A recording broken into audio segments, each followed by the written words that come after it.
Good afternoon and welcome back to Embedded World. I'm Rich Nass of Embedded Computing Design. We're in the Embedded Computing Design booth here doing our podcast. My guest now is Fabrizio DelMaffeo. You get it right? Yes, correct. Thank you for having me. And he is with Axelera AI. Yes. Couldn't be more of a timely topic. AI is everywhere. But what I want to talk to you about is something that I find super interesting. The move from the cloud to the edge. Most of the applications that we've seen, whether they were done last year, this year, or next year, they really needed to be done at the edge, but we didn't have the performance available. So I assume you're seeing that performance is now available at the edge?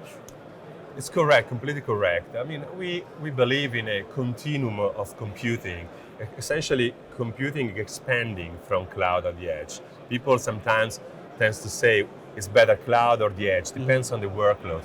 But reality is that it was not possible until a few years ago. When you say not possible, doing it at the edge? Doing at the edge. It was not possible doing at the edge because technology was not there. You could not have enough computing with at low power consumption and low cost that is required in the physical world, in the edge devices. And at Axelera, we are enabling this scenario. We build up our company around this concept of enabling the physical AI, the physical world, giving intelligence to all the machines around us. Go deeper. What is it exactly you guys do? Well, what we do is an accelerator, very well optimized to accelerate inference inside edge device. The first chip is a Metis. It's in the hands of more than 500 customers. It's a small accelerator of 214 TOPS, tera operation per second, with typical power consumption of 5 to 10 watts, then very low power consumption. And you can get an M.2 module, which a card that you can plug inside your computer with 250 euro. Then it's also affordable. You have everything to deploy at scale physical AI in edge devices. So would that sit next to an MCU, or is that we the are MCU? Complementary. I mean, you have to think about us like the graphic card of NVIDIA, right? We think that a lot of customers they have a legacy, software legacy. They use Intel, they use AMD, they use NXP, or other platform. What we do very well is accelerate and offload anything related to AI to our accelerator. Then we are complementary. We believe in this, in coexisting with the other CPU companies. That's a different approach than most people are taking, where they think they should do everything.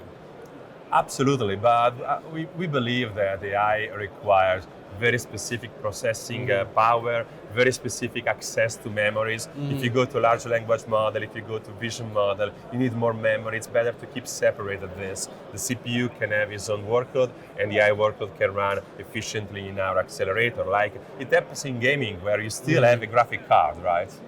Then I think it's going to be like this always. And then how do you handle the training for something like that?